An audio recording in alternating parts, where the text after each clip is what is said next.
I would like to call this field hearing to order, and we will begin, as we always do, with the Pledge of Allegiance, led by County Commissioner Mel Ponder.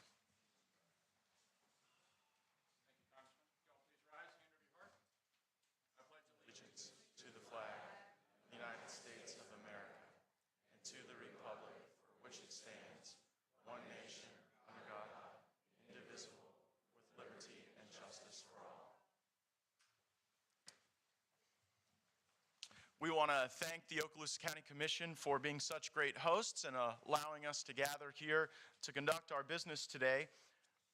From time to time, members of Congress host field hearings on a variety of matters, and I can say that Congresswoman Green and I have been involved in field hearings on illegal immigration, on spending, on civil rights, on China, on House rules, and these hearings allow us to be able to establish a record that we can then use in the committees upon which we serve in the Congress.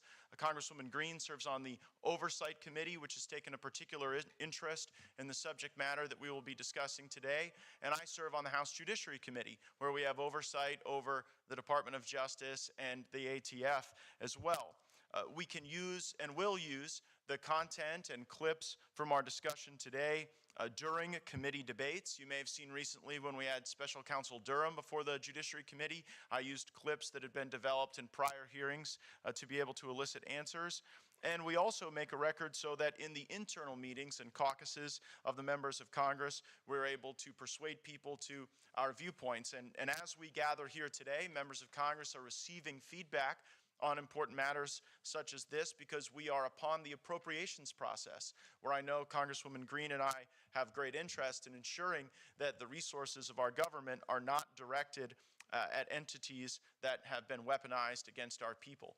And so before I give my full opening statement, we'd actually like to play a video reflecting on some of the discussions that we've had in Congress on these matters.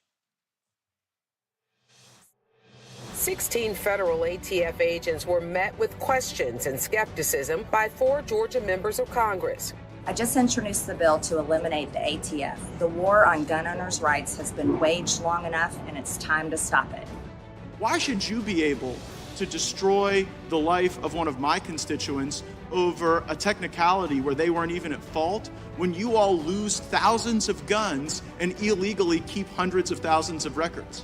Congress has given us the authority to inspect. You have imposed a zero-tolerance policy that is resulting in the highest rate of revocations in 16 years, and you wouldn't be able to meet your own zero-tolerance policy because you lose stuff you're supposed to keep, and then you keep stuff that it's illegal to keep. ATF Director Steve Diedelbach have weaponized the Bureau of Alcohol, Tobacco, and Firearms against law-abiding American citizens in order to facilitate a radical anti-gun agenda. The Second Amendment is what stands between Americans and anarcho-tyranny, and many know this. Increasingly across the country, as Soros-backed prosecutors are installed with orders to stop prosecuting violent crime and criminalize self-defense, so too has the ATF been dispatched to make sure that Americans are not in a position to defend themselves. And increasingly the strategy we have observed and that we will discuss today involves targeting firearms dealers.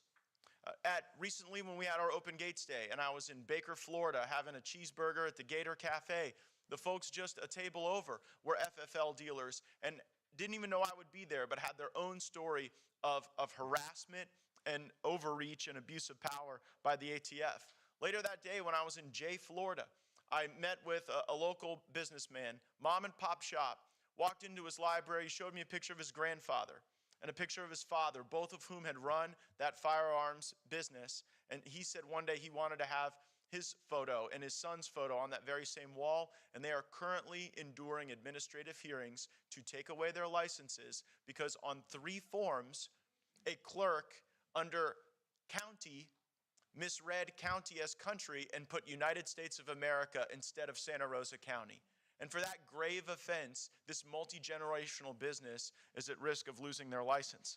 President Biden and Steve Diedelbach know that all-out gun confiscation is unfeasible, nearly impossible. So instead, they're going after the sellers and manufacturers of firearms.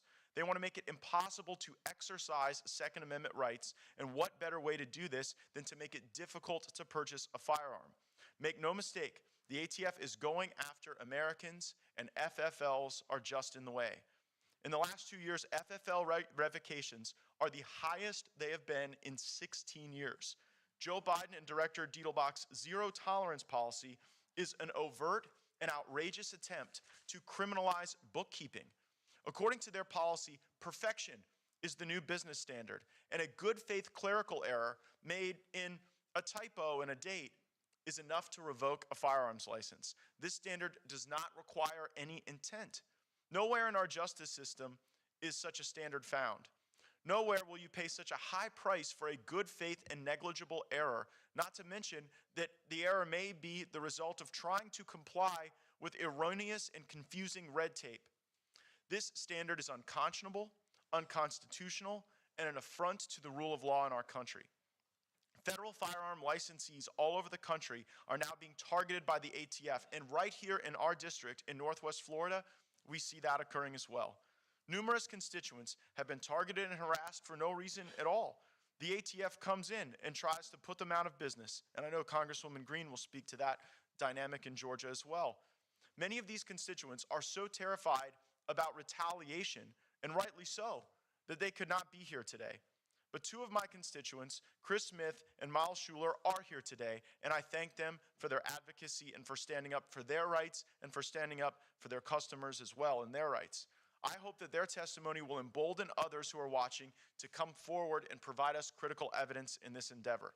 Just last week, the IRS raided a Montana gun shop and confiscated ATF forms 4473, which contain personally identifying information of firearm purchasers, as well as the serial numbers of firearms that were purchased.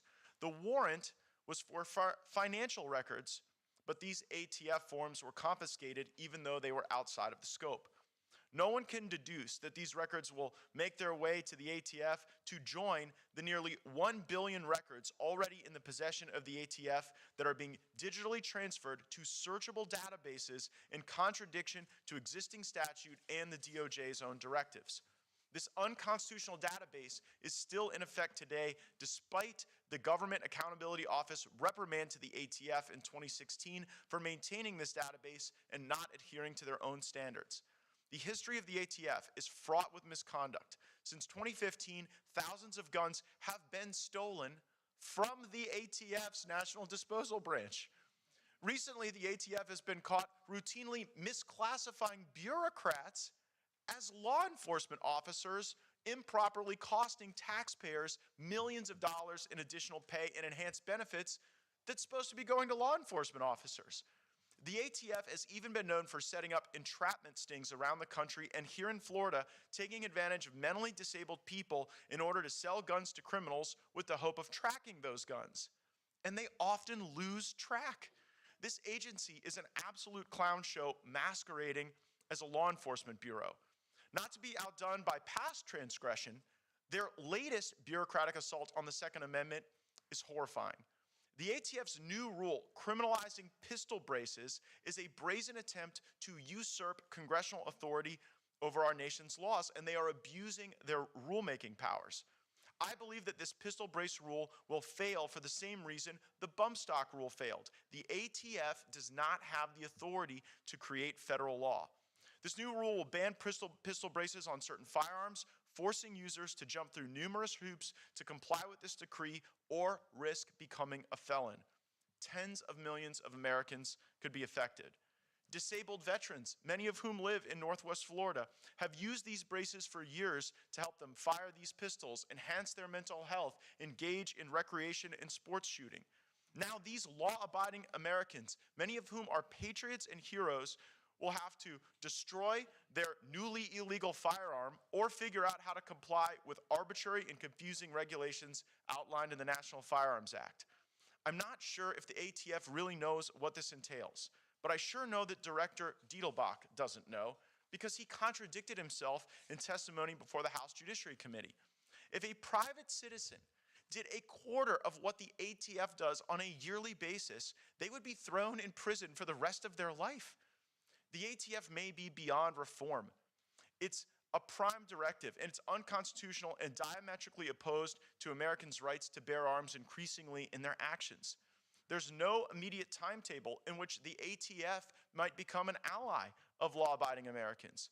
Even under Republican administrations, the ATF has become an enemy of firearm owners without enhancing public safety. This is why we are leading the fight, along with Congressman Green, to defund and abolish the ATF, and I urge my members who cherish their rights to look for ways to empower our local law enforcement, to empower state law enforcement, to be able to utilize other assets to get away from an agency that seems to have lost its way. Congresswoman Green, I now recognize you for your opening statement. Thank you very much, Representative Gaetz, and I'd like to thank everyone for being here today for this very important hearing. Our Second Amendment is one of the greatest rights that we have as Americans, and we have known for decades that Democrats are set to destroy the Second Amendment, starting from all of your right to own and carry a firearm for your self-defense, your safety, but also into the firearm industry, not only people that sell firearms, but also people who manufacture them. The Biden administration took it to a whole new level in 2021 when they announced their new zero tolerance policy for revoking the licenses of firearm sellers. This is unprecedented. This is an attack on the very businesses that work very hard to follow the law to sell firearms legally. Now, here's the stats that the Democrats don't want you to know. The National Institute of Health estimates that about 380,000 guns are stolen every year in America. Now, who do we blame for that? Are we blaming the people that have FFLs, the stores that sell guns legally, the people that follow the law, gun owners that follow the law? No, these are criminals that we should be blaming, stealing an average of 380,000 firearms. What happens to those guns? Well, it takes very little common sense to know. A study from the Department of Justice, you know, the Department of Justice that's targeting President Trump and every conservative across America, shows that less than 2% of guns used in committal of a crime were purchased and owned legally. Less than 2% of legally owned guns are used in crimes. So who are the people that the Department of Justice, the ATF, the Biden administration, the Democrats, who should they be targeting? The criminals. These are the criminals that steal guns from your cars, your homes, and maybe directly from you in person if they can get it away from you. Let's talk about Chicago, a Democrat city with very strict gun laws. Here's Chicago gun violence in 2023. Memorial Day weekend, 53 people were shot, 11 people were killed. Did you see the Democrat pundits on television screaming their heads off about mass shootings in Chicago? No, you didn't hear a thing about it, and they don't dare report it. Why is that? Because it tells the truth that every single American knows. It tells the truth that strict gun laws actually create murder. To carry a gun in Chicago, you need a firearm owner's ID and a concealed carry license, which are difficult to get. Most gun thefts occur in southern states: Mississippi, Alabama, Georgia, Louisiana, South Carolina. That's where most criminals steal guns. Why? Because we carry and we own guns, right? Now again, let's go back to who do we blame? We blame the criminals. These are people breaking the law to steal guns to commit crimes. But I'd like to take a minute to remind everyone of who the President of the United States is. Joe Biden. When he was a senator, he worked very hard to pass a law creating gun-free school zones across America. Well, I happened to be in high school when that happened. And when I was in 11th grade, my school was completely taken hostage by a student in my school that brought guns illegally into school and took over our school because he was very upset at 2 other students that day. Now, do you see the ATF going after prescription drugs, drugs that may create problems in students, causing mental illness? Do you see the ATF going after illegal guns and criminals in Chicago? Do you see the ATF targeting people that are stealing guns in southern states? No. You have the ATF under the Biden administration following Joe Biden's zero tolerance policy, going after legal FFL owners, gun owners, retailers. That's who the Democrats are, because the Democrats do not support the Second Amendment. That is really the underlying truth here. The Democrats will do everything they can to destroy the Second Amendment and take away your guns while they're funding a war in Ukraine to make sure that Ukrainians have their gun rights, because they're being targeted. And this is outrageous, absolutely outrageous. And I'm very thankful, Representative Gaetz, that we're sitting in a room filled with people that care about this so much, because this is one of the most important issues that we can talk about. And I thank you for organizing this hearing today.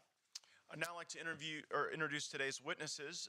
Dr. Joel Rudman is a physician and a member of the Florida House of Representatives, serving Florida's 3rd District, where he operates a local medical clinic called the Holly Navarre Medical Clinic. Dr. Rudman has represented District 3 since 2022 and has been known for his staunch advocacy for the Second Amendment. He is a co-sponsor of the legislation that will allow permitless carry for all Floridians starting July 1, and we're happy to have him here. We also have joining us Patrick Parsons, who is the Executive Vice President of the American Firearms Association. Mr. Parsons leads a grassroots mobilization organization that fights aggressively in defense of the Second Amendment, not only in Florida, but in Congress, in state legislatures, and in courtrooms nationwide. We also have joining us today Chris Smith. Chris Smith is the owner and operator of Gulf Coast Gun and Outdoors right in our community in Milton, Florida. Mr. Smith maintains a federal firearm license in the state of Florida, and because of this, he has had increasingly concerning interactions with the ATF, and we're very eager to receive his testimony today. We also have with us today Miles Schuler. He is the owner and operator of Trade Winds Gun and Pawn in Gulf Breeze, Florida. Mr. Schuler has maintained a FFL for 46 years, 39 of those in our community in Santa Rosa County. Despite a clean business record and no history of infractions throughout his long career, he has had increasingly concerning interactions with the ATF. Mr. Schuler wrote a letter to my congressional office, which was the basis of my questioning of the ATF director. And in many ways, Mr. Schuler is the inspiration for this hearing today and this endeavor, and we thank him for being here. We're also joined by Brandon Herrera. Brandon Herrera is a Texas entrepreneur, a small business owner, and a Second Amendment activist. He owns AKG Inc. and 07 Firearm Manufacturers, FFL, based out of Fayetteville, North Carolina. He is perhaps most well known as the man behind one of the biggest firearm channels on the internet, averaging over 140 million views per year, boasting over 2.7 million followers on YouTube, and we're eager to receive your testimony today, Mr. Herrera. Dr. Rudman, you're recognized for your testimony. Thank you, Representative Gaetz. Thank you, Representative Green, for having me. My name is Joel Rudman. I am a board-certified family physician right here in Navarre, Florida. I also represent Florida's 3rd District in the Florida House of Representatives. I am proud to be here today and report that the state of Florida will always defend your Second Amendment. In fact, I was elected to the Florida House specifically because of my unwavering and unashamed defense of our unalienable rights and liberties. But ladies and gentlemen, I can tell you all now that there is no single right under greater attack or constant assault than our God-given right to bear arms. Supporters of the Second Amendment like us, too often we play defense. And it's understandable. The ATF and the woke mob activists, they attack, and we have to defend our freedoms. But ladies and gentlemen, you can't win wars on the defensive. We must take the fight to the enemies of liberty and the enemies of freedom. Patriotic Americans must go on the offensive to protect their Second Amendment rights from legislative red tape and to fight the anti-gun federal overreach from the likes of the ATF. This is why I and Floridians across the state support Representative Gaetz' efforts to abolish the ATF. We need to put an end to this tyranny once and for all. Because here in Florida, we honor and respect the Second Amendment. That's not true. My Second Amendment rights have been violated here in Florida. Gentlemen will suspend. Sir, this is not, that's not what we do here. All right. On appeal with the Sir, you don't want to know what happens to people who violate an official proceeding of the government. Please have the gentleman removed. violating my rights as a father. Yeah, no, this is not karaoke, sir. 32 Okay. of my firearms and thousands of rounds of All right. ammunition.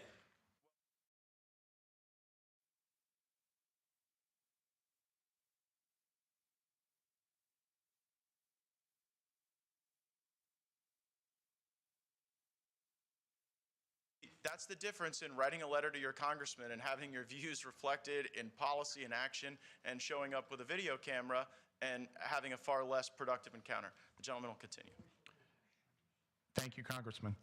I'm actually happy to answer the question because in Florida, we have a proud history of standing up for the Second Amendment, and I'm about to tell you what we did this last legislative session. See, here in the state, we don't view the Second Amendment as an outlier. We don't view it as the black sheep of the Bill of Rights, like the leftists and Joe Biden see it. You see, our last legislative session in Tallahassee, we were successful in giving Florida citizens the right to have permitless concealed carry. But in my opinion, we need to go further. Now, I voted for that bill, but I chose not to co-sponsor the bill because, like I said, it was permitless carry, but I was in favor of a wider-reaching solution that included open carry, something that we are still fighting to achieve.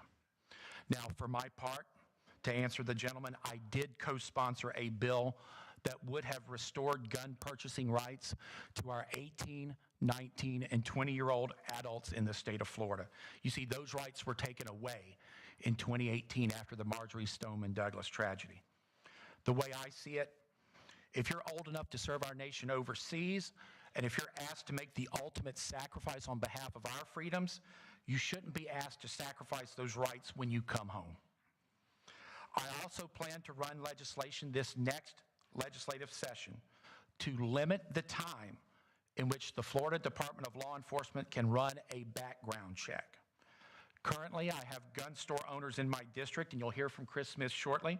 They have customers that are undergoing background checks that can take up to 2 years to resolve. And the reason I say they take up to 2 years, they would take longer, but that is the maximum amount of time that FDLE will have in their computer base. So if your background check is taking longer than 2 years, they drop your case and you don't get your firearm. In 2018, you see, the Florida statute was changed after Marjory Stoneman Douglas. It allowed background checks to take anywhere from 3 days until whenever the investigation is resolved, whichever comes last. My bill would put a shot clock on these background checks, essentially restoring the law to what it used to be prior to 2018. My bill would give authorities 3 days maximum to run background checks. We cannot afford to burden Florida citizens when they are exercising their Second Amendment rights. However, I'm here today to let you know, despite our best efforts in Tallahassee, as the gentleman was saying, we do need congressional intervention to restrain the ATF at the federal level. Representative Gaetz, I want to thank you for holding this meeting and for keeping the feds, specifically the ATF, accountable to we the people and the citizens of this country. Thank you very much for having me. Well, thank you, Dr. Rudman. Thank you for your service to our community in so many capacities. Mr. Parsons, you're recognized. Congressman Gaetz, Congresswoman Green, thank you for the opportunity for being here today. My name is Patrick Parsons. I'm Executive Vice President of the American Firearms Association, where we fight for Second Amendment rights in Congress, in state legislatures, and in courtrooms nationwide. On Thursday, I'll be in New Orleans at the Fifth Circuit for oral arguments in Mock v. Garland, which is a pistol brace lawsuit, very important Everyone should keep an eye on that. Oftentimes we hear from those in Congress who wish to destroy our God-given rights that if we can just save one life, then we should turn over our rights and our freedoms to the government. If they applied that same principle to the ATF's destruction of lives and livelihoods in this country, and from what I understand, a number of FFL livelihoods right here in Northwest Florida, then it's long past time for Americans to take away all the powers of the ATF. The ATF is led by committed anti-gunners like current director Steve Dettelbach. His job and the job of his top lieutenants is to implement and enforce unconstitutional gun controls on the American people. More importantly, his job is to go around Congress and implement a gun control agenda that he and the Biden administration can't get through Congress. For example, right now up to 40 million American pistol brace owners live in fear of felony charges, 10 years in prison, and financial ruin after the ATF's new pistol brace ban went into effect at the beginning of this month. My best estimate is that there are thousands of pistol braces here in this area of Florida alone. Who will be the unlucky person found with one, arrested, and facing consequences from the ATF? Left-wing, big city police chiefs and sheriffs are licking their chops, hoping these new ATF powers mean that when they catch someone with a pistol brace, they can report back to D.C. in hopes of being rewarded with millions in taxpayer dollars. Nearly 2 years ago now, under the Biden regime, the ATF and DOJ issued a new zero-tolerance policy for federal firearms licensees that could lead to the revocation of a license for something as simple as a paperwork error. The ATF relationship with gun owners, FFLs, and Americans in general is not a benevolent one. It never has been and it never will be. I mentioned earlier the scandal-ridden history of the ATF. Decades ago, I believe it was back in the 70s, U.S. Senate hearings and investigations concluded that, quote, based upon these hearings, it is apparent the ATF enforcement tactics made possible by current federal firearms laws are constitutionally, legally, and practically reprehensible. And, quote, the same investigation found that 75% of all ATF prosecutions were targeted at people who had no knowledge they were breaking the law and had no intent to do anything criminal. That was 5 or 6 decades ago. Nothing has been done about it. Congress has called the ATF, quote, a largely duplicative, scandal-ridden agency that lacks a clear mission. It is plagued by backlogs, funding gaps, hiring challenges, and a lack of leadership. For decades, it has been branded by high-profile failures. Earlier this year, the U.S. Office of Special Counsel reported to the Biden administration that the Bureau of Alcohol, Tobacco, Firearms, and Explosives for years illegally overpaid up to $20 million to agents and investigators who worked in non-law enforcement positions by misclassifying them as law enforcement posts. Regarding the recent pistol brace rule, in his Judiciary Committee testimony, Director Dettelbach said, quote, we wrote the rule to make it easy to comply with. If somebody just at their home detaches the weapon from the brace and keeps them apart, they don't have to register anything. They can keep the brace and they can keep the business end of the gun. But the written rule says to comply in this manner, the owner must permanently remove and dispose of or alter the stabilizing brace such that it cannot be reattached, thereby removing the weapon from regulation as a firearm under the NFA. This inconsistency from Mr. Dettelbach, in my opinion, is a scandal. His unfamiliarity with his own regulatory policy will undoubtedly lead to confusion among tens of millions of pistol brace owners. On the surface alone, as I said, this is a scandal. The director of the ATF, under oath, publicly at odds with his own regulation. During that same hearing, Congressman Gaetz asked Dettelbach, quote, how many guns has the ATF lost? How many incidents should we look at that you have lost guns? An Inspector General report indicated that thousands of firearms, firearms parts, and ammunition have been stolen from the ATF. The ATF was advised on best practices, but they did not follow the recommendations. Mr. Gaetz indicated that the GAO, Government Accountability Office, revealed that the ATF was in violation of federal law and was forced to delete as many as 250,000 illegally held records. We could be here for days discussing the list of scandals and violations of federal law at the ATF over the decades. And I haven't even mentioned Ruby Ridge, Waco, Operation Fast and Furious, the targeting of FFLs, gun shows, innocent gun owners, and in a Wisconsin case a few years back, using mentally disabled informants to entrap people. The ATF is a tyrannical, dysfunctional bureaucracy led by committed anti-gunners who want to eliminate the Second Amendment. It should be defunded, shut down. We need to abolish the ATF. Thank you again to Congressman Gaetz, Congresswoman Green, their staff for organizing this hearing, and thank you to the other members of Congress, including Congresswoman Green, for being here today and involving themselves in this important debate. Thank you, Mr. Parsons. Mr. Smith, you're recognized. Thank you, Congressman Gaetz. Thank you, Congresswoman Green.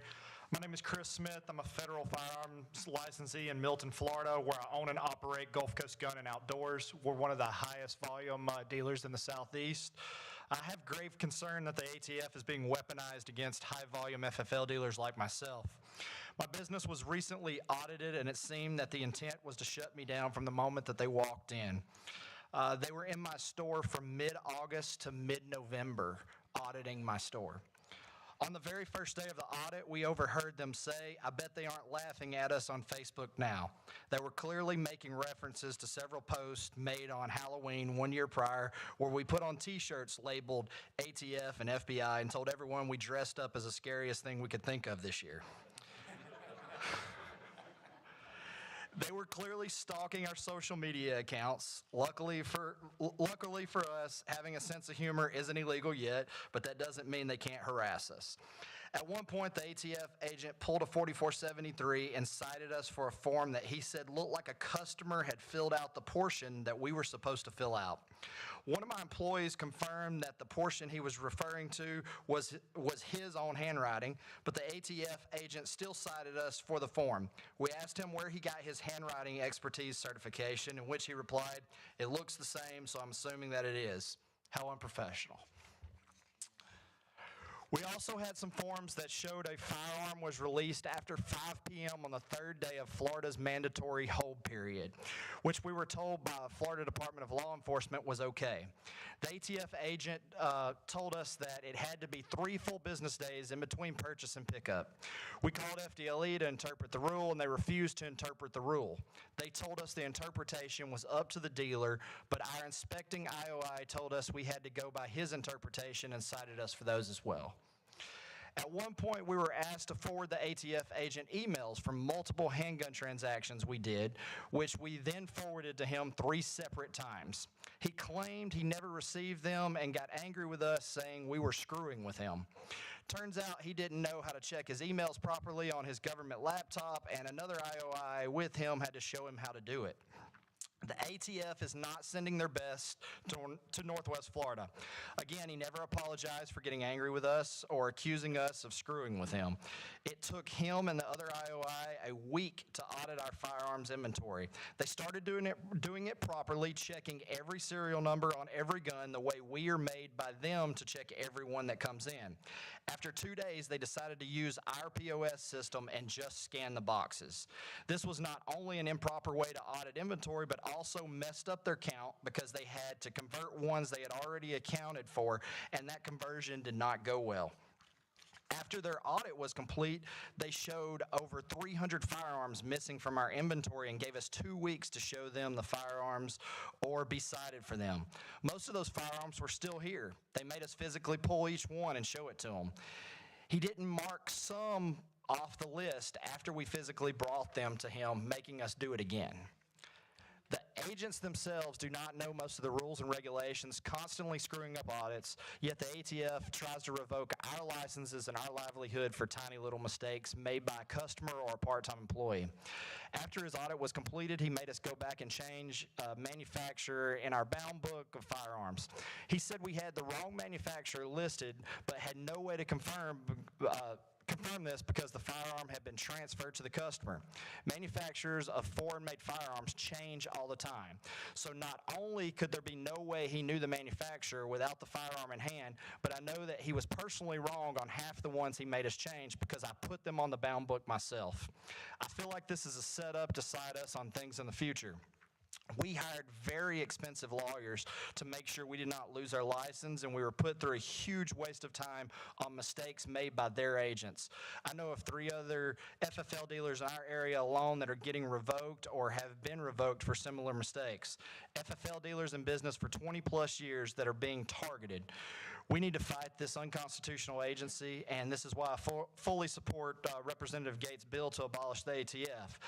The federal government can lose hundreds of millions of dollars by making clerical errors with no repercussions, but if myself or my employees make a clerical error, they will take our livelihood for it. Thank you for your time. I look forward to answering any questions you may have. Thank you, Mr. Smith. Mr. Schuler, you're recognized. Thank you, Representative Gaetz, Representative Green, for having me.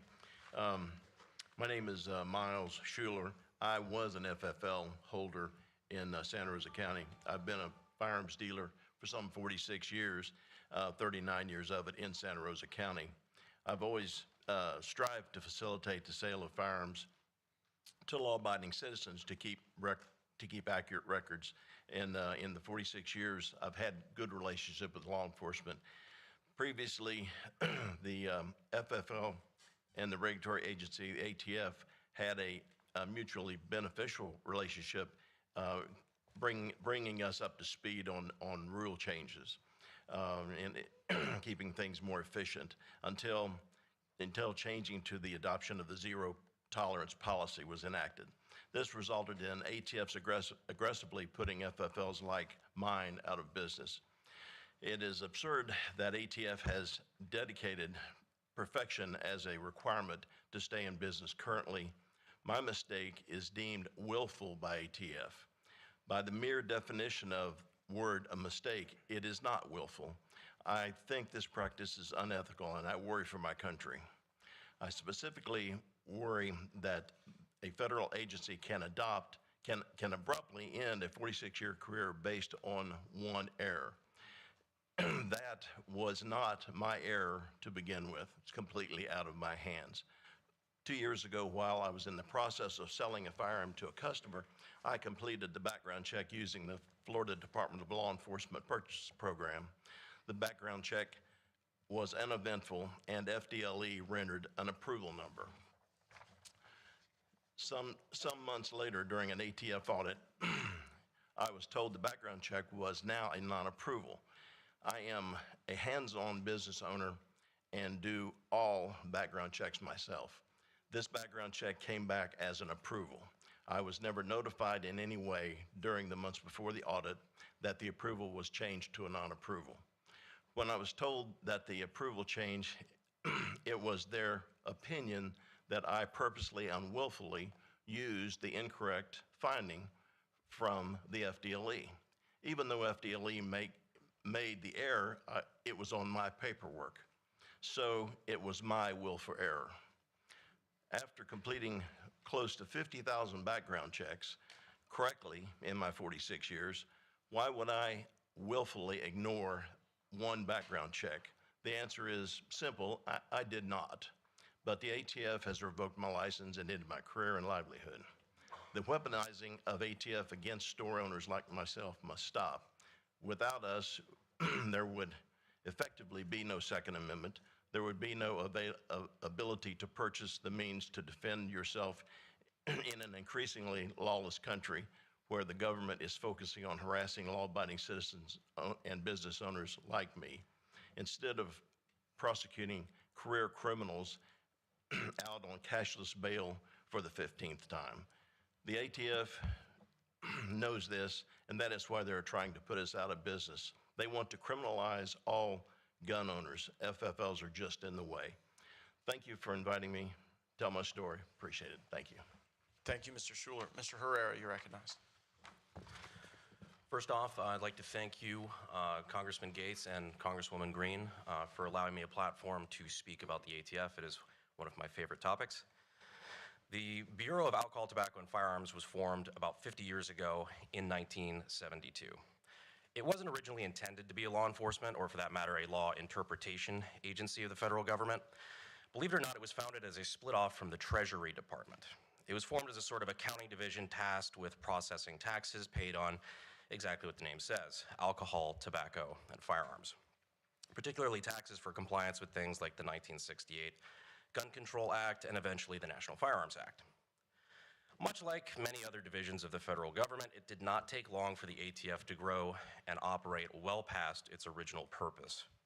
Less than 20 years after it was founded, we had the Ruby Ridge standoff with armed members of the ATF and FBI in 1990, followed closely by the Waco siege in 1993, both of which resulted in high-profile civilian casualties by the ATF. This was a high watermark for the ATF in terms of being like a violent task force of sorts, as it was quickly determined that their actions were not only morally and legally questionable, but also a bad look for public perception. This was not the end of the expansion of the ATF's duties, however. The modern tactic that the ATF is exercising is expanding definitions of previously passed laws to include new things not covered in said laws.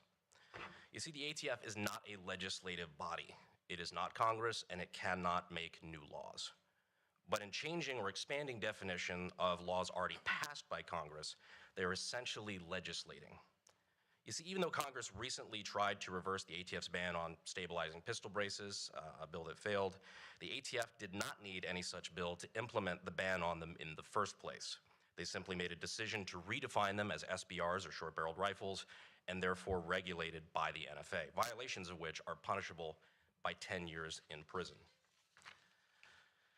How the hell can repealing a ban on something require a literal act of Congress, yet the ban itself did not require a bill to go before Congress in the first place? Another way the ATF has been expanding its authority is by targeting legal federal firearms license holders, or FFLs, such as gun stores, gun manufacturers, and so on. Now, the ATF is permitted to perform audits on FFLs to ensure compliance. They supposedly want to make sure that the FFL holder is not violating the law and is keeping the proper paperwork. However, in the past few years, this has been weaponized against FFLs and the gun industry as a whole as a way of shutting down otherwise legally compliant FFLs. What was originally intended to be a measure to stop rogue gun dealers from operating outside of the law has now, under the Biden administration, become a tool for federal agents at the request of their superiors in DC to shut down gun stores and manufacturers for simple clerical errors in paperwork. Rates of FFL revocation are up drastically, as Biden's new zero-tolerance rule has caused many innocent gun stores to close, guilty of only minor paperwork errors on forms attempting to comply with the law, as we've heard here today. I'm personally also an FFL, and I have little doubt that because I'm here willing to talk to you about this publicly, I can expect my audit to be coming shortly. But as FFLs, we shouldn't have to be worried about taking political stances against the ATF for fear of targeted backlash.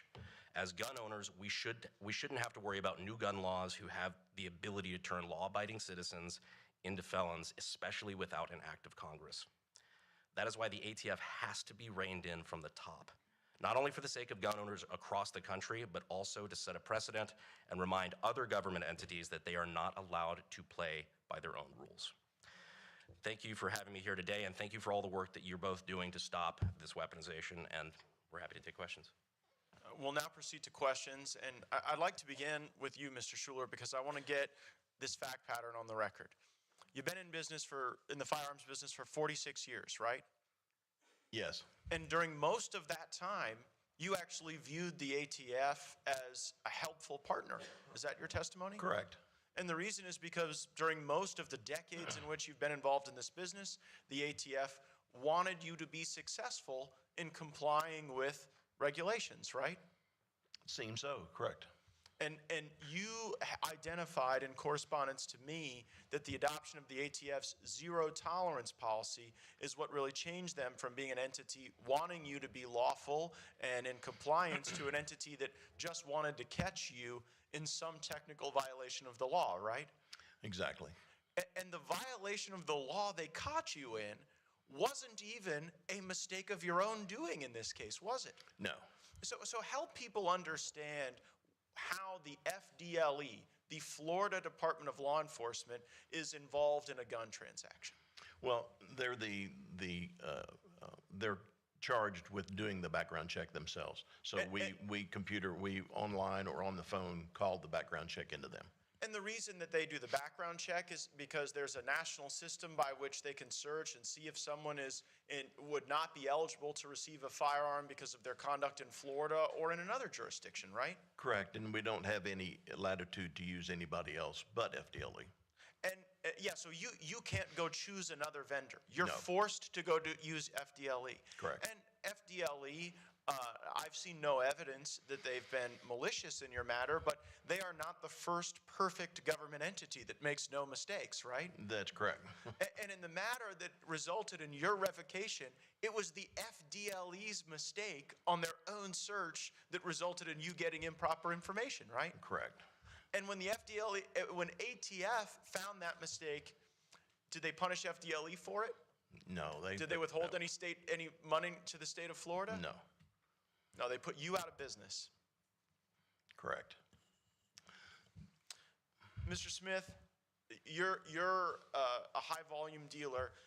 You're an employer in our community. And as Mr. Schuler said, FFLs often are the way in which Americans exercise their Second Amendment rights. The Second Amendment are just words on a paper if you can't vindicate those rights with the utilization of a firearm. And so I wanted to get a sense from you as you go through these multi-month audits that seem to be more about retribution and bad faith than a sincere effort to get you to comply with the law. What do you tell your customers about what you're going through and the potential impact on them?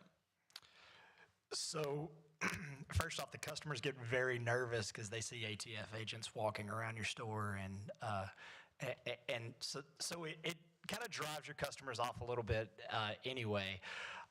We tell their customers that they're just in there for an audit, and we do everything the right way.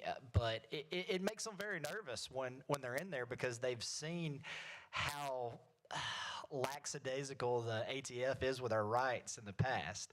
And I will say that I also had a approval changed to a non-approval like Mr. Schuler did, and we luckily had evidence that we had the approval done, and we had seen it happen 3 other times before, so we took steps. We're actually screenshotting every single approval now when they come through, and we're storing that so we don't have to have the same issue that Mr. Schuler has had. Mr. Smith, do you realize how ridiculous it sounds that you're having to audit the government while the government is asserting that they are auditing you? Yes, sir. Yes, I do. I also wanted to ask you about the impact on your workforce. How many people do you employ at your business? We currently employ 13. And what is we live in a time now where no matter what business you're in, workforce challenges are real. Yes. And so I wanted to get your testimony on the record about how your workforce is impacted by this very aggressive and improper action by the ATF. So it makes them very nervous about their job security. The whole 3 months that the ATF was in there, my guys were concerned that we're going to lose our license, that these guys are going to lose their employment. This is their livelihood. Some of my guys have been with me from the very beginning, 6-7 years, and this is what they've put their life into.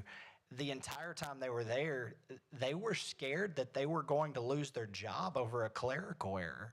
And to this day, they're still very concerned. The ATF did tell us they would be back in 1 year. They warned us that they will be back into our store in 1 year for another audit. And so my guys remain nervous the entire time, and it's hard to retain employees when they know that at any time the government can come put you out of business. Compliance costs with this audit. Do you feel comfortable sharing, in any terms, even percentage-wise or anything, what it has cost you to, these aren't costs that are advertising for your business. They're not costs that are helping you get better product. It's just overhead you have to carry, and I want to be able to bring back to my colleagues in the Congress how that affects a small business. Between legal fees, between compliance costs, between we now have an outside auditor coming in every 3 months that we're having to pay. We have also put in system implementations that are costing us $1,000 a month.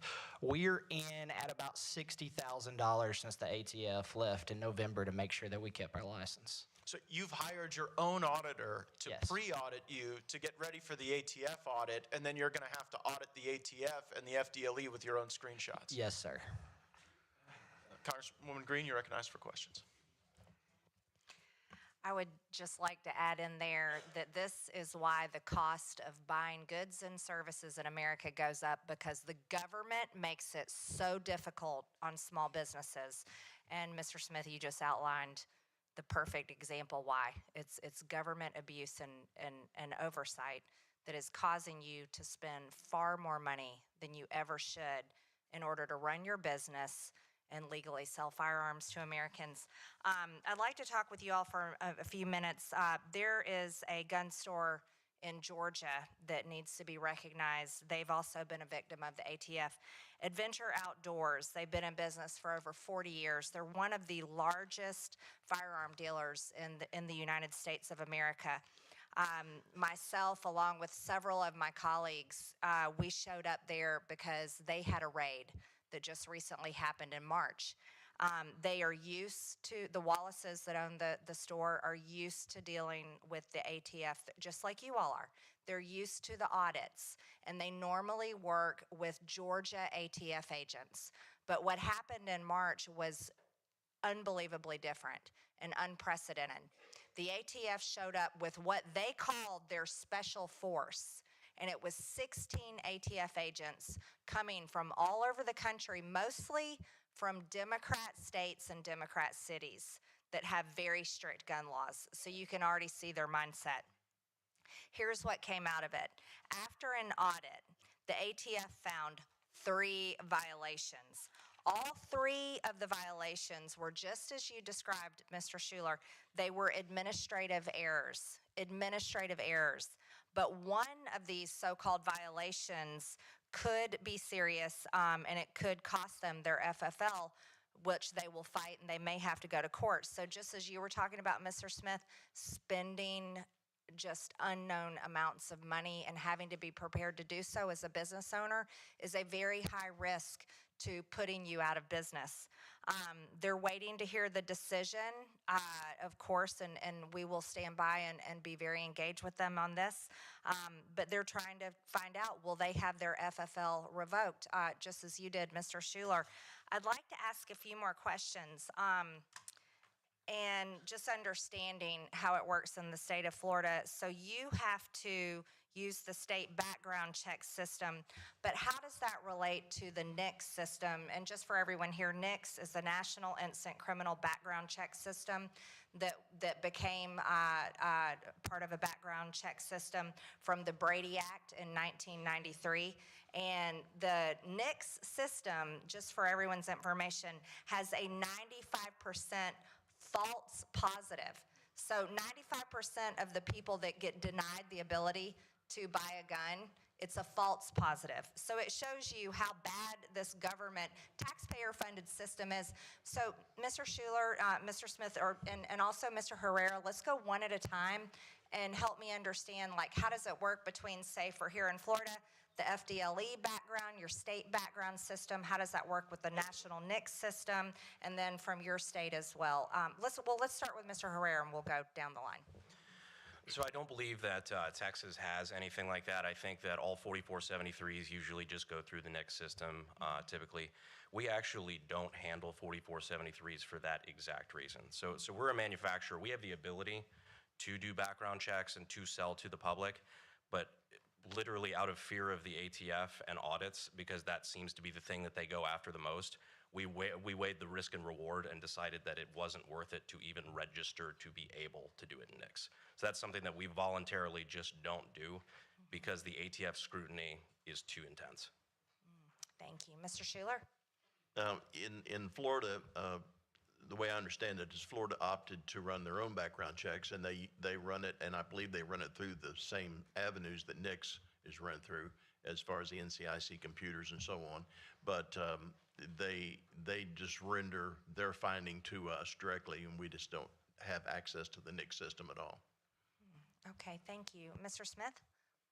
So I'm very active in the Florida politics, and I've done a lot of research and checked into it, and actually have contacted FDLE, and I'm in contact with a few people at FDLE that are over the background check system. So as far as we're explained, we have a computer system. We put in the information from the customer into the computer system. Then it goes directly to FDLE. FDLE then puts that information into the NICS system, where it either comes back a non-approval, an approval, or we need to do more research. An instant approval, great, we go through, no problems there. If it needs to do more research, it then comes back to the FDLE system. And FDLE has to do the research themselves since they've opted to take that on themselves. We've seen these false positives over and over. Recently, I just had a Navy pilot in my store that had purchased 2 firearms in the last 6 months. Well, he came in and purchased another firearm. This is about 3 weeks ago. He got a denial. Navy pilot, had full orders, everything in the store. So I have a contact at FDLE, luckily, now after a lot of politicking, because I think they just kind of want to keep me quiet at this point.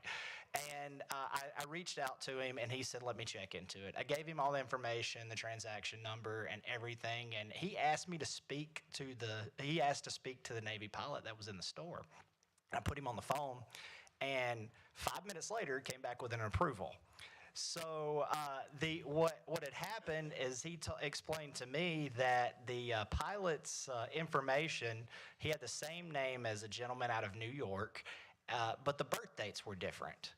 Well, he had put his Social Security number on the form, and they could not get the Social Security number of the gentleman out of New York that had been arrested. So since they couldn't confirm that he wasn't this person, they just denied his form. This a military Navy pilot, and they just denied his form. If I had not had the contact that I have at FDLE, then this gentleman just wouldn't have been able to buy. He would have had to go through an appeal process that can take up to 6 months just to exercise his Second Amendment rights. That's right, Mr. Smith, and he would have had to pay for the attorney Yes, ma'am. and spend his time doing that. It's a good thing you as a business owner have so much time on your hands Right, to absolutely. Yes, get ma'am. yourself involved in these endeavors to protect people's Second Amendment. Mr. Parsons, could you expand for us just briefly on the failures of the NICS system? Yes, I'm actually sitting next to a guy, Chris Smith, who's a very common name, and this is a common problem, and one of your colleagues talks about this quite a bit. If you want to get more information about it, is Thomas Massey.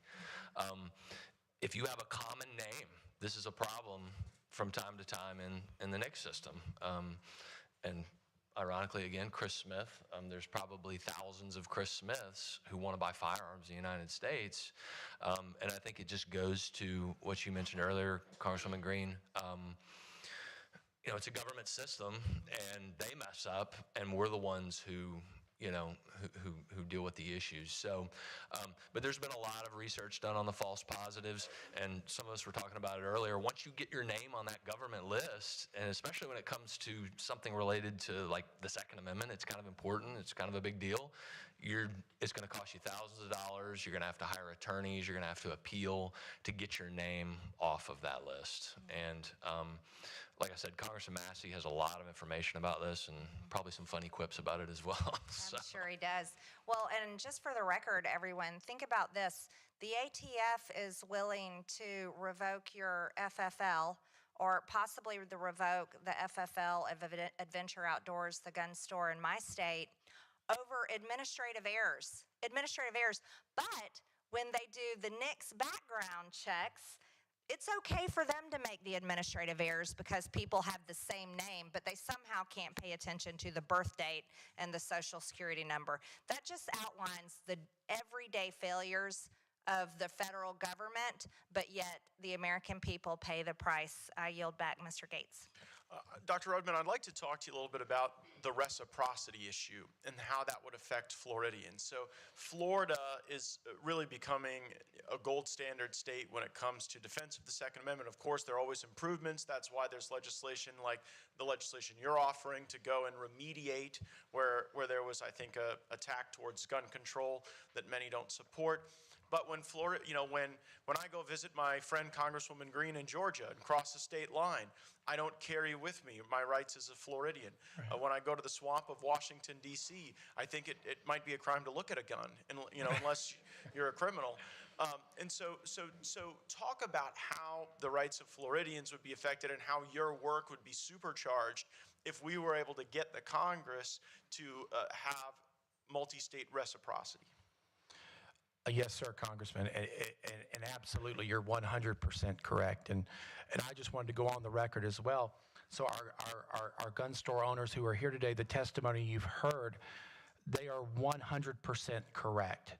I can vouch for that. In fact, when I took office, a lot of my information came directly from Chris Smith. Chris came to me the minute I was sworn in, and he brought me a stack of background checks. And these things were over 18 months old, a whole list of consumers, of gun purchasers who had been waiting almost 2 years. And as I said earlier, the only reason they weren't waiting longer than that is that FDLE throws them out of the system after 2 years, and they have to start all over.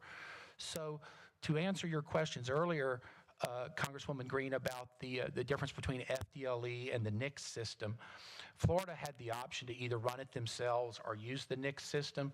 And Chris, if I'm not mistaken, we charge people, what, $5 for FDLE? So in other words, Congresswoman, our state actually makes money off that background check. And as you heard, if you get one of those false positives, it's not the FBI who tracks down the information.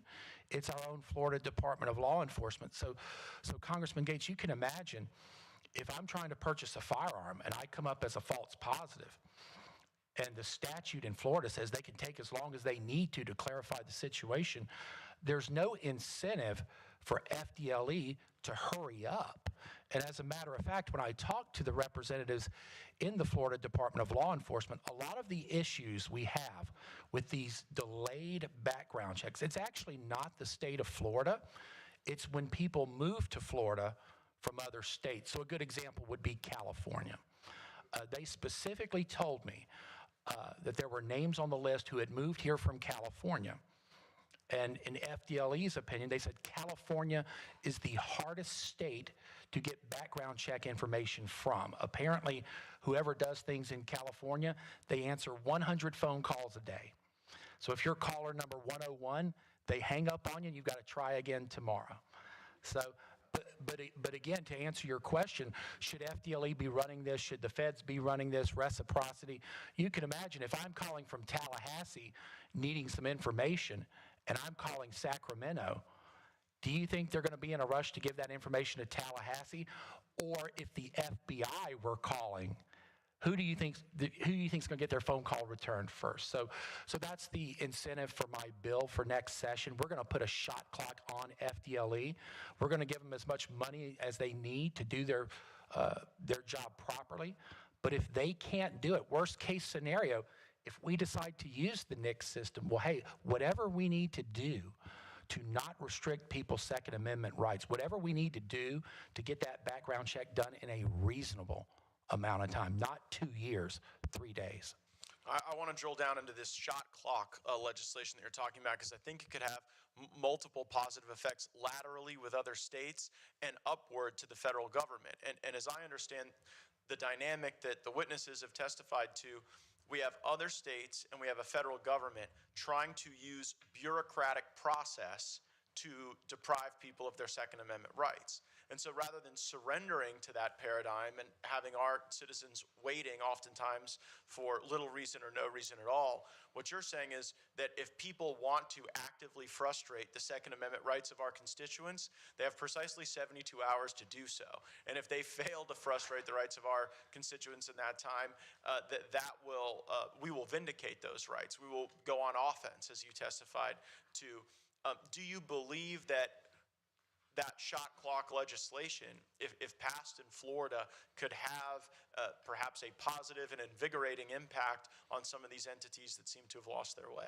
Absolutely, 100%. And again, remember, all we're asking is that they turn the calendar back to 2018. This was the law of the land in the state of Florida prior to Marjorie Stoneman Douglas. So we're not asking for something we've never had before. We're asking to go back to how things used to be, and apparently things were done pretty effectively back then as well.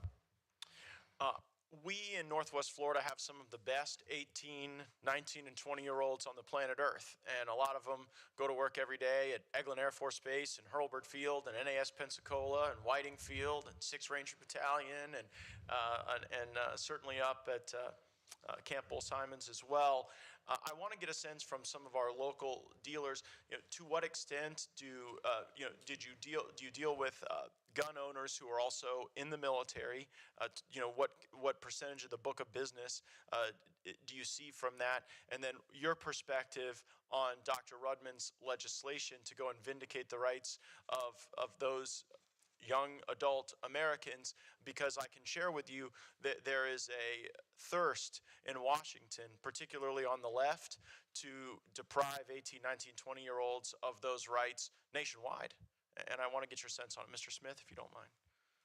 So probably 75 to 80% of our clientele is military, law enforcement. We're in a highly, we have Whiting Field up there close to Milton. So it's a huge number that's our clientele there.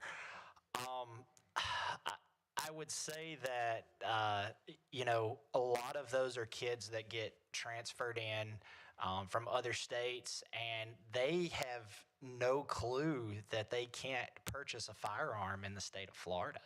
They come in and they think they can purchase a shotgun to go hunting or a bolt-action rifle to go deer hunting, and they get here and they're very confused that they can't do that. So it's very upsetting that these young men and women can go sacrifice their lives for our country, but then when they're home, they're not old enough or responsible enough to protect themselves or to even go hunting, like I said. So it's pretty ridiculous that we think they're not responsible when it comes to everyday life, but they are responsible enough to put their life on the line for this country. I will also say that the ATF makes us turn around gun traces to them, report back any gun traces to them within 24 hours. But the fact that the government can't give information back on our customers within a 3-day period so they can purchase a firearm is pretty ridiculous as well. Mr. Herrera, you speak to a very broad audience. How are young Americans reacting to these calls to raise the age beyond 18 to be able to purchase firearms? You see it a lot every day. I get messages or comments or things from people who are, just entering the funnel of being interested in the Second Amendment and gun culture and things. So whether it's movies like John Wick or video games or whatever, they're getting interested in firearms, which is, the entrance to the funnel to understanding more about the Second Amendment, the Constitution, everything. But they're worried, they're concerned. Let's say they're 15, 16, and they just want to get a shotgun or a rifle when they turn 18. That in those years between now and then, they won't be able to. And I know Florida has passed that law that you guys are working on repealing that takes away gun rights for those under 21. We do not have that in Texas, and I'm from San Antonio, so Military City, USA, you see it all the time because there's a very heavy Air Force presence there. You go to gun stores all across that city, and there's 18, 19, 20-year-old Air Force members that are in there, and they're excited, and they're buying firearms, and it's not pandemonium. There's really no problem with it. So the fact that it was passed in Florida is a travesty, and the fact that they're trying to pass it nationwide is insane. Dr. Rudman, it's your bill. I'll give you the final word before yielding to Ms. Green. Well, and thank you, Congressman. Those are all excellent points. And I want to leave you both with some words that I gave on the floor of the Florida House, because you understand the bill to restore gun rights to our 18, 19, and 20-year-olds in the state. You understand that was a very contentious bill. And we knew what we were getting into when it came up for debate in the House. And of course, Congresswoman, we have a supermajority in Tallahassee, so we get to do pretty much whatever we want to do. Thank God. Supermajority Republican. So as we're debating the bill, all of my colleagues across the aisle who were sitting on the back row, you know what we were expecting that day. Everything was Parkland, Parkland, Parkland. The tissue papers were out, the tears were crying.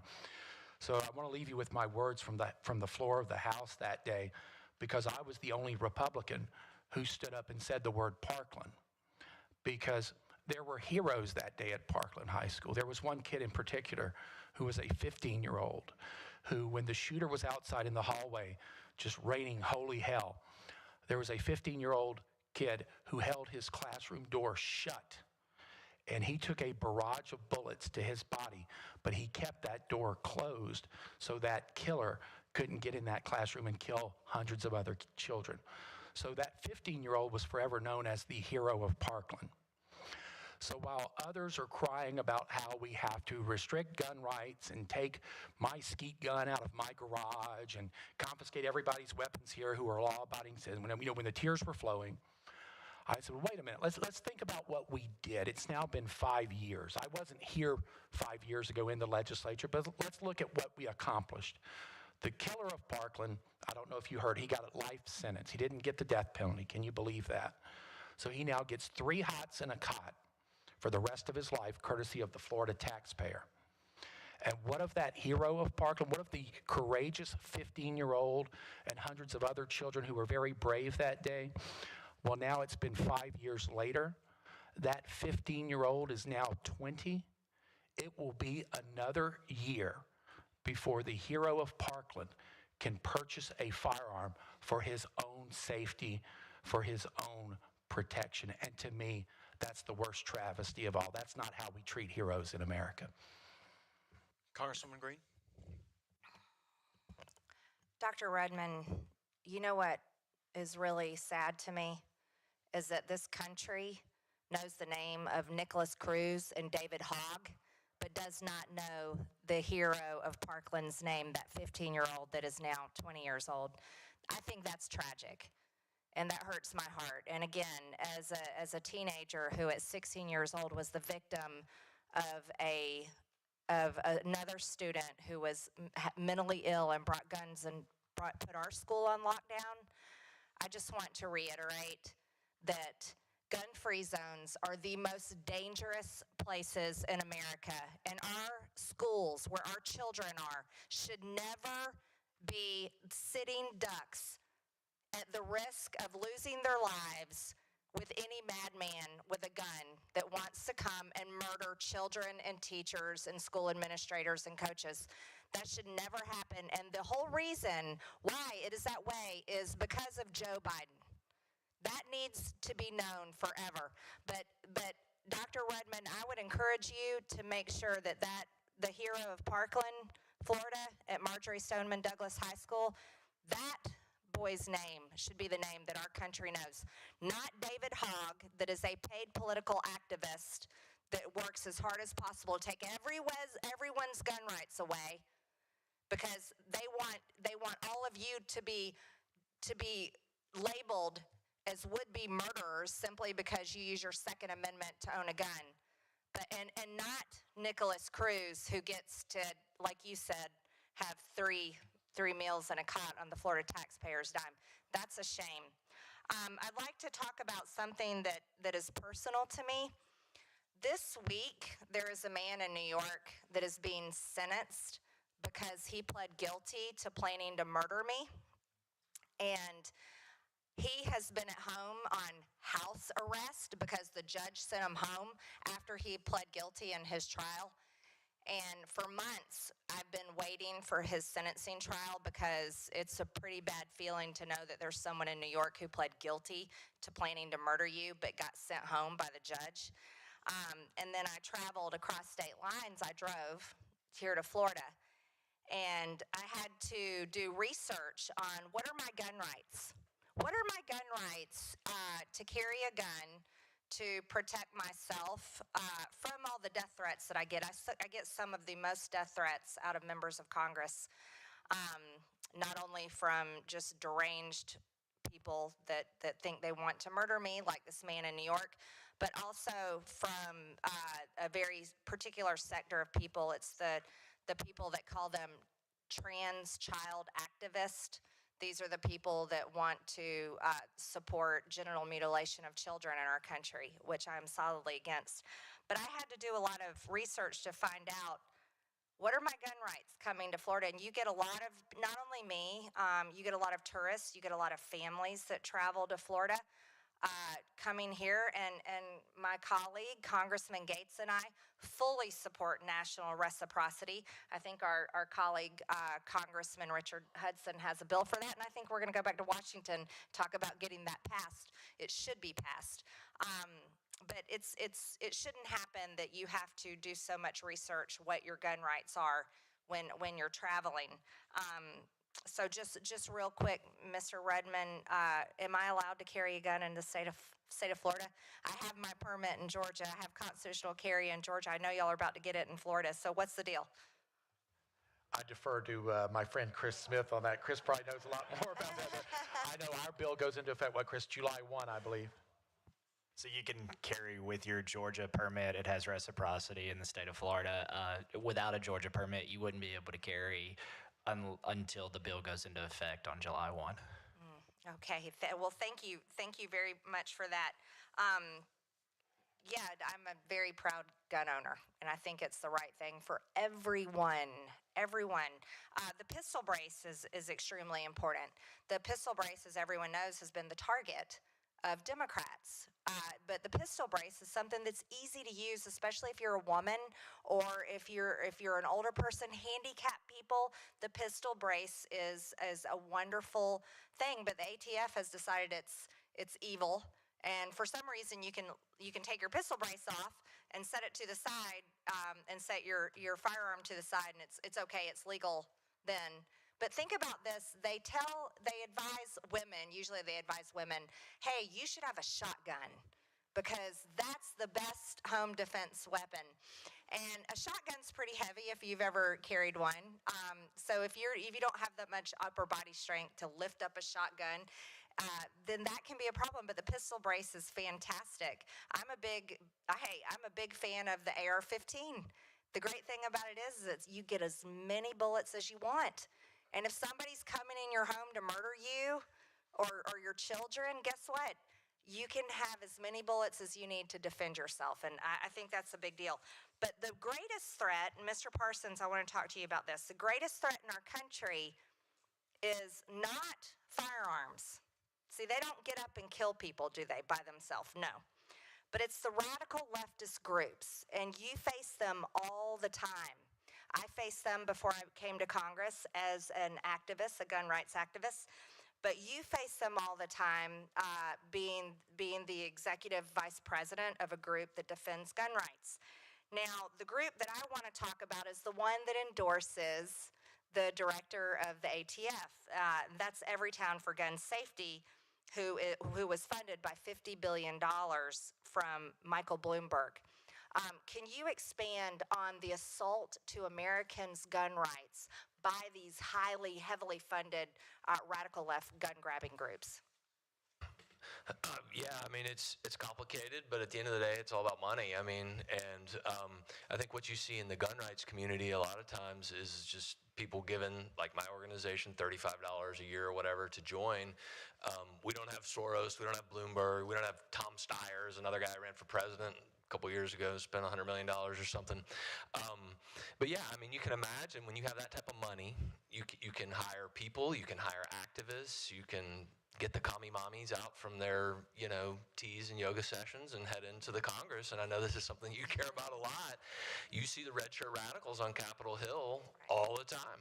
And we see the same thing in state legislatures. And a lot of times, legislators can get intimidated by that. And, they take the same tact that I think our side should take, is that when the politicians fear those people, they're going to vote their way, and it's not a violent way on our side, and hopefully not on their side, but they have money, and they have resources, and they have people, and it's lawsuits, the lawsuits that not only my organization, but other gun rights organizations are involved in at the state level, federal level, et cetera. The other side typically is going to have money, or their attorneys who may work for the feds, used to work at Everytown or whatever, and I don't know if that's exactly the answer that you were looking for, but yeah, I mean, $100 billion, $50 billion, whatever, is spent on political ads, spent on flyers, door-to-door, Yeah, it's a lot of money. And I think a lot of their stuff is more AstroTurf than it is actual people, It's just money. So Yes. if you know any billionaires, we'd be happy to talk to them. But I don't know if you do or not.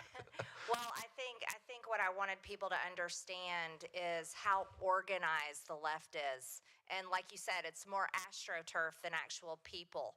And how well they're organized to work to put you all out of business, you're small business owners, you own businesses, you have families, you support your families through your businesses, and you should be able to do that selling firearms legally. But they also work hard to take away the gun rights of Americans, and they're heavily funded. And speaking of someone like David Hogg, who was funded through a Michael Bloomberg gun group that created March for Our Lives, and I witnessed it myself, where David Hogg comes to Washington, D.C., with attorneys. They have folders, binders of information. They have groups with them coordinated. They have appointments going to these senators and congressmen's offices, and they're there completely backed by billions of dollars to take away Americans' gun rights and to take away your ability to sell guns to Americans who have the Second Amendment rights. But it is a very small group of people who it's all political for them, and it's to take away your freedoms, and that was what I was referring to. Congressman Gaetz, I'll yield back. Thank you.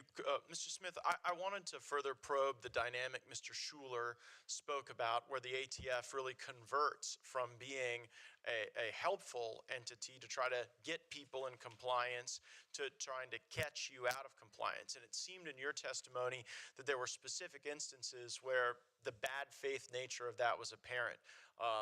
Telling jokes about you, kind of parading within your store to try to send a message to customers. What do you think has caused that dynamic? Because we want every agency of government to be on the side of our citizens, not to be adversarial to our law-abiding citizens. We've got that pretty good on the record for Mr. Schuler, but I wanted you to address that specific point. I think that they're trying to further their career. If they had on their record that they put a high-profile store like ours, we're very active on social media. We have a lot of followers on there. If they would put a store like ours out of business, it would look good on their record for. So you think it's scalp hunting? Like yes, it's essentially scalp hunting. Absolutely, yes. And it seems to me that the other dealers that are having problems in the area are also high-profile dealers as well. Mr. Herrera, is that something you've observed nationwide with the ATF trying to target people to sort of claim credit for a shutdown rather than getting credit to work together in a collaborative way to encourage compliance? For sure. I will put a caveat on that, too, because I've held FFLs in North Carolina and Texas, and it's been my experience, at least, that usually the local folks, the local ATF field agents, are usually trying to be helpful. They're usually just trying to make sure, they're trying to ensure compliance and answer questions and things. Maybe I've just gotten lucky, but that's been my experience.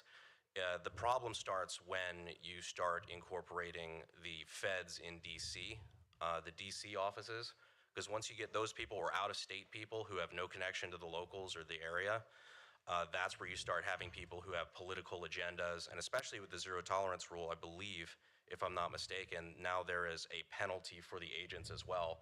If they fail to catch small clerical errors and they don't report it, if somebody comes back behind them and finds one later that they should have caught, that agent can also lose their career. So now they have pensions on the line, and that is all directly top-down from D.C.